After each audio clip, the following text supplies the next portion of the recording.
अस्सलाम वालेकुम, नमस्ते, सत श्री अकाल। कैसे हैं आप सब जनाब? मैं भी बिल्कुल खैरियत से हूँ। और सबसे बड़ी ब्रेकिंग आ गई है, सबसे बड़ी ख़बर आ गई है कि एम एस धोनी ने इंटरनेशनल क्रिकेट से रिटायरमेंट का ऐलान कर दिया है।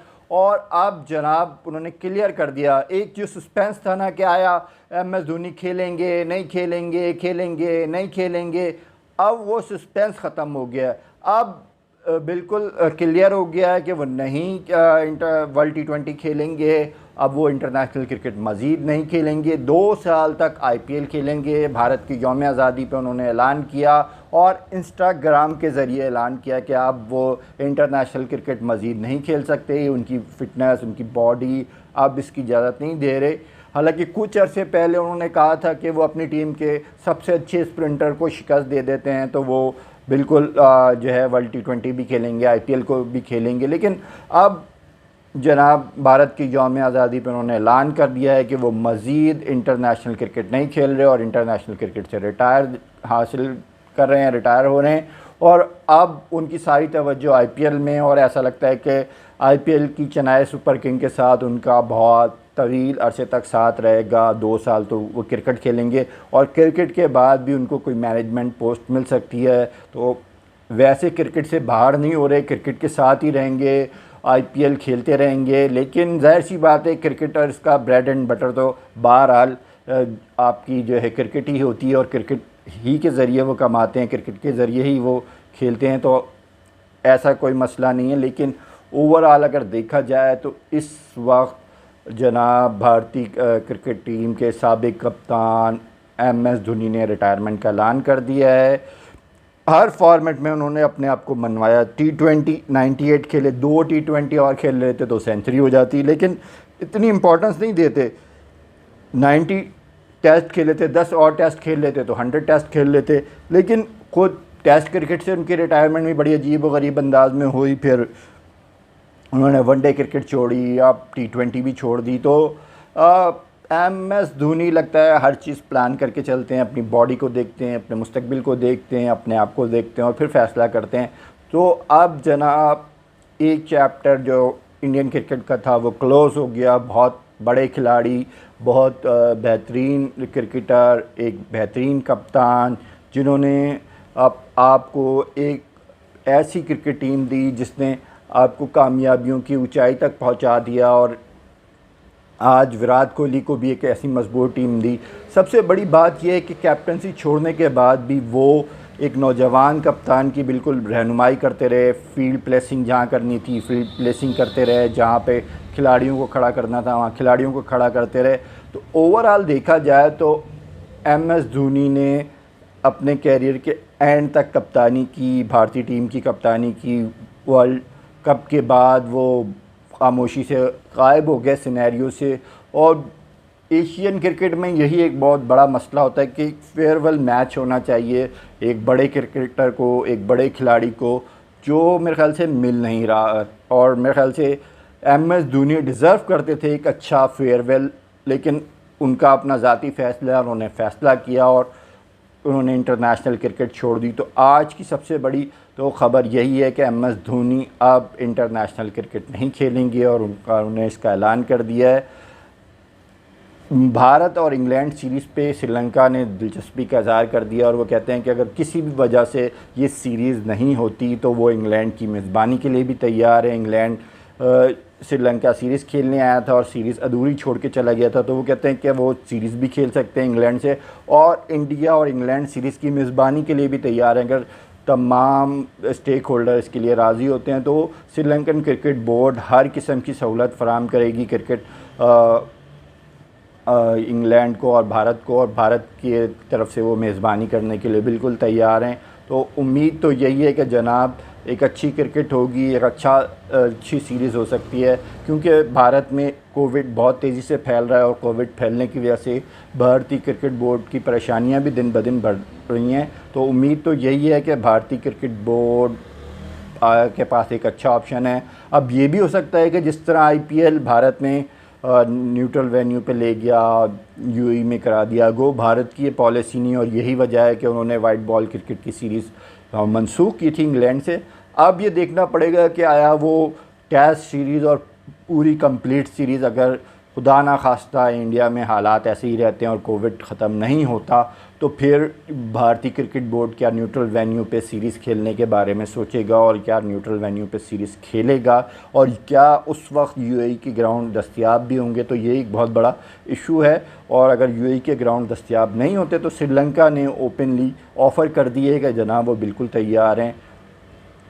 देखें, ऐसा लगता है कि हम एशियन सहाफ़ी अपने खिलाड़ियों को बहुत जो है क्रिटिसाइज़ करते हैं, लेकिन ऐसा लगता है कि अब इंग्लैंड के जर्नलिस्ट और साबिक स्टार क्रिकेटर भी बिल्कुल हमारी तरह हो गए हैं और उन्होंने जनाब बिल्कुल शुरू कर दिया है कि रिजवान की तारीफ़ करने के बजाय इंग्लिश बॉलर्स को तनकीद का निशाना बना रहे हैं। और माइकल सर्टन कह रहे हैं कि रिजवान को इंग्लिश बॉलर ऐसे बॉलिंग करा रहे थे और ऐसे बेबस नज़र आ रहे थे जैसे वो विराट कोहली या फिर स्टीव स्मिथ को बॉलिंग करा रहे हों, और जो है रिजवान उनको इस तरह से तंग कर रहा था, इतना सता रहा था। तो मोहम्मद रिजवान की तारीफ़ नहीं की जा रही, बिल्कुल ऐसे ही जैसे हमने पहले टेस्ट में शिकस्त के बाद बटलर और वॉक्स की तारीफ़ नहीं की, बल्कि अपने बॉलर्स को क्रिटिसाइज़ किया और बहुत ज़्यादा तनकीद का निशाना बनाया।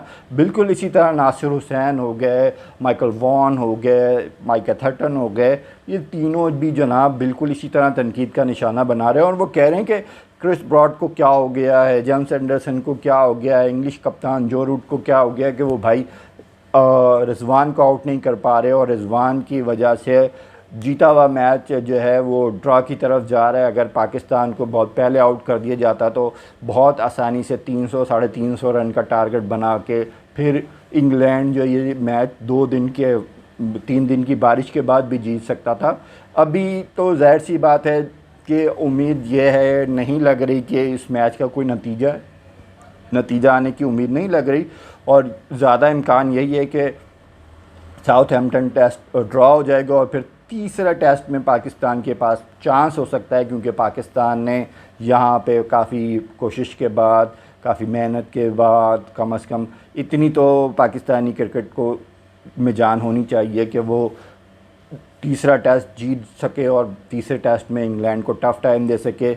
अब अगर तीसरे टेस्ट में भी बारिश नहीं होती और मौसम ठीक रहता है, जिसकी तवक्को साउथहैम्पटन में बहुत कम होती है, बड़ा ही अनप्रेडिक्टेबल सा मौसम होता है साउथहैम्पटन का, तो उसको देखते हुए लगता है कि ये सीरीज़ इंग्लैंड शायद 1-0 से जीत जाए, या फिर तीसरे टेस्ट के बारे में भी फ़िलहाल तो कुछ नहीं कहा जा सकता, लेकिन दूसरे टेस्ट के बारे में ज़्यादातर तवक्को यही है कि ये टेस्ट ड्रॉ हो जाएगा, क्योंकि 2 दिनों में 1 दिन के बराबर भी बॉलिंग नहीं हुई है। 90 ओवर अभी तक नहीं आए थे, और फिर तीसरे दिन भी बहुत मुश्किल है, बहुत कम हो सकता है। तो फिर देखा जाए तो ओवरऑल अगर देखा जाए तो 5 दिन बारिश की तवक्को है। फिर ऐसा लग नहीं रहा कि इस मैच का कोई नतीजा है और ये मैच ड्रॉ हो जाएगा, और अगर ये मैच ड्रॉ होता है तो रिजवान यकीनन पाकिस्तान की तरफ से इस मैच के हीरो होंगे। गो आबिद अली ने भी 60 रन बनाए,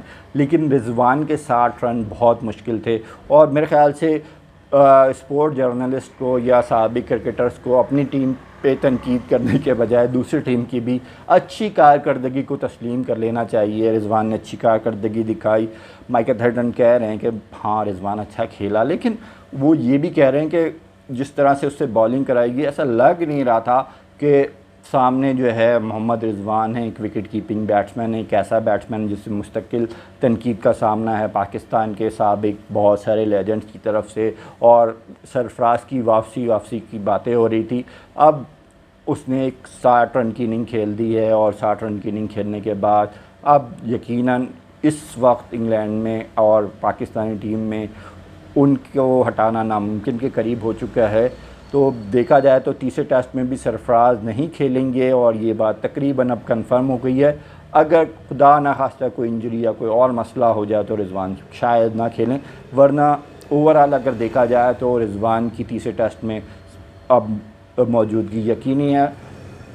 लेकिन उस रिजवान की इतनी शानदार इनिंग को ये कहना कि वो इतनी बड़ी कोई कमाल बात नहीं है, बड़ी हैरत की बात थी। लेकिन इंग्लैंड के क्रिकेटर हैं, इंग्लैंड के क्रिकेटरों ने साबित कर दिया कि साबिक क्रिकेटर कहीं का भी हो वो एक जैसी ही बात करता है। और हमारे भी साबिक क्रिकेटर्स ने बड़ी तनकीद की थी पहले टेस्ट हारने पे या अज़हर अली और टीम पे, कि खुद मैंने भी की थी, इससे मैं इनकार नहीं करता।